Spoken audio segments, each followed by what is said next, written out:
Hello guys and welcome back to my YouTube channel Shaem Tech BD. Today I will discuss how to fix MEETO app keeps freezing issue. I have a request, if you are newer to channel, please subscribe and stay with us. Click settings, click apps,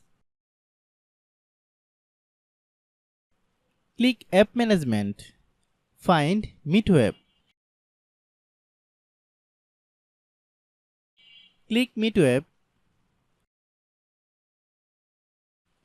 click storage use, then click clear data.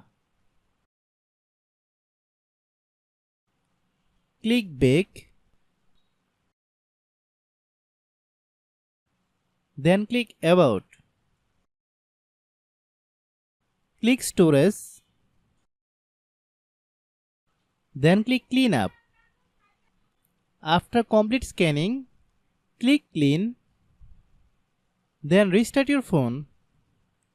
After restarting, then open Google Play Store.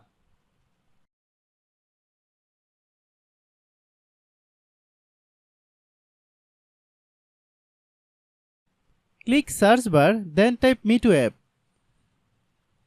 Click MEETO app. If you get any update, please update. Open MEETO app, then log in your account. If your problem is not resolved after following all the steps, then understand that the server is down now.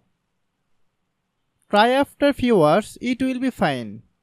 I have a request, if you are newer to channel, please subscribe and stay with us. By watching my tutorial for more tech videos, you can subscribe.